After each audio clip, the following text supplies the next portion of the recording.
Jonathan Knight. This is B-Movie Madness, the movie I'm going to talk about tonight. Let's find out. Ooh. I talked about this one in my last review of the Mutilator. But it's Don't Go in the Woods Alone. Now, if you have never seen this before, you're in for a ride. Let me just say that. It's a 1981. Okay, I thought it was 1980. 1981 slasher movie directed by James Bryan, and it's about a group of campers that go out to the woods to camp and all that. And while they're there, there's a whole bunch of random characters going bird watching and all other shit. And while this is happening, there's like this crazy maniac that was out in the woods brutally murdering everyone, and I mean everyone in sight. That's about it. That's the plot. And eventually the cops come, gather up to try to find the killer. But for the most part, it's these campers and random characters being killed off by a man in the woods. You don't know the backstory of the killer. It never reveals it. He's just some crazy dude that lives out in the woods. This movie I saw a few years ago when I bought the Code Red DVD. And it was a movie I heard about for a while. A lot of people say it's really, really bad. If you really like bad slasher movies, you need to check out Don't Go in the Woods. And I watched it. And I watched it projected, actually. And I'm gonna be honest, it was really entertaining, but I barely remembered anything until I watched it just a few days ago on this Blu-ray. And I now remember it's just a really entertaining little slasher movie. It's a horrible movie in terms of just filmmaking. The acting's terrible. I think everybody's dubbed in it for the most part. The score is horrendous. The direction is terrible, but it's entertaining just because it's for the first hour of the movie. It's pretty much non-stop kills.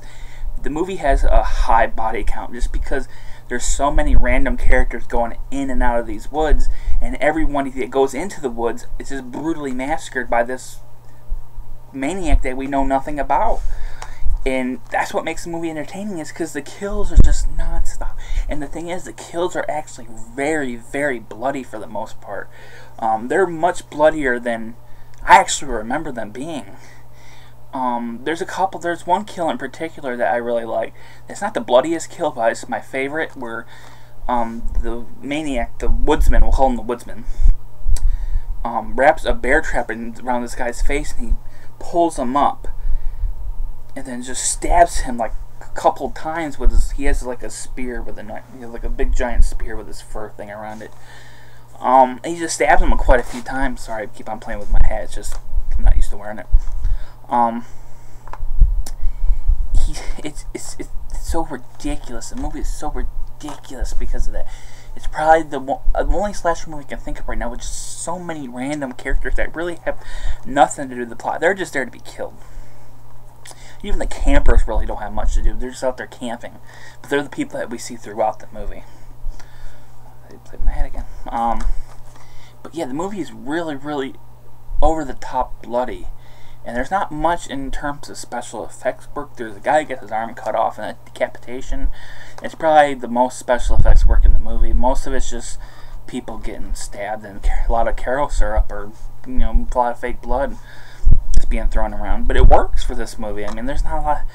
When this movie came out, a lot of the slasher movies were being edited down left and right by the MPAA. But this movie didn't. I don't know what kind of release it had. I don't think it had that big of a release, just judging by watching it. So it probably they just got away with it. It's just very, very, very bloody. It's not very well made, but it's very bloody. And if you're just wanting to watch a slasher movie just for some non-stop kills, this is the movie to watch. And it's because of that it's entertaining.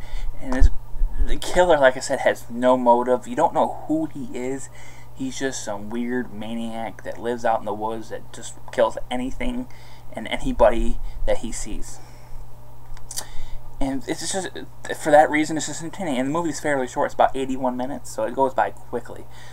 If I have to say anything negative about this movie, and there's a few things I can say. Like I said, the score is horrible. It's not even horrible in so bad it's good way. It's just terrible. It sounds just awful. I think it's like a Casio keyboard that they did. It just sounds terrible. The other thing I mentioned, like for the first hour of this movie's non-stop kills, there's a point when the third act begins where things kind of start to drag a little, and that's when the police come into the story. Really, they really come into the story, and they get a posse together to find these missing campers and whatnot, and all these missing people in general that just keep on disappearing in the woods. And the story starts to drag a little there, and it's really noticeable due to the fact that the first hour is pretty relentless. But then it picks up towards like the last 10 minutes of the movie, whenever the final battle begins between the killer and the two missing campers. That's when it starts to pick up quite a bit. Other than that, you know, the typical thing, the acting is awful. A lot of the performances are dubbed, so it's hard to judge the performances based on that. But the dubbing is terrible. At times it comes across like a bad, Italian horror movie. I can't really much. There's not much to the story. It's just, like I said, simple. People go to the woods, people get killed. The end. That's all it is. The end. And for that alone, just if you're just wanting a mindless, short slasher movie that's just a whole bunch of bloody kills, then really, I mean, if you're looking for high quality slasher entertainment, this is not it. Avoid this movie if you're looking for that. But if you're looking for like a mindless junk food styled slasher drive-in movie, right there, boom, there you go. Lots of bloody kills. That's all. If that's all you want, that's all you're gonna get. So I recommend this to hardcore slasher fans who've probably already seen this. But if you're a B-movie aficionado and you have not seen this movie, put this on the top of your list. As for this Blue release, this looked really good, especially considering it was 35mm. I thought it was shot in 60mm. It looks rough, but it looks very cleaned up. The shots. The one thing I didn't say positive about it, it's really good looking movie for the most part. The shots of the woods look kind of really beautiful for the most part. Rough but beautiful. See what I mean? But it looks good. The Blu-ray transfer is really good. It has all the extras that were on the Code Red DVD. So if you have that and you want to get rid of it, you can. The thing that they added, I guess, is a new commentary track. There's 3 commentary tracks.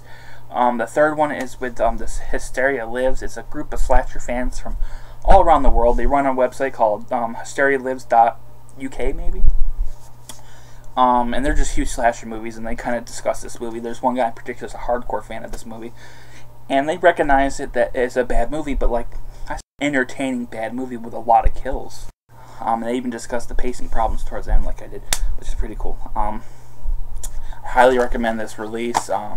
Vinegar Syndrome is just a great company. I haven't bought everything they got because I do love pornography, which I'm not interested in the pornography, horrorcore pornography stuff. But all their slasher and trauma stuff that they've been putting out, been very, very impressed with the picture quality, and all their stuff is excellent.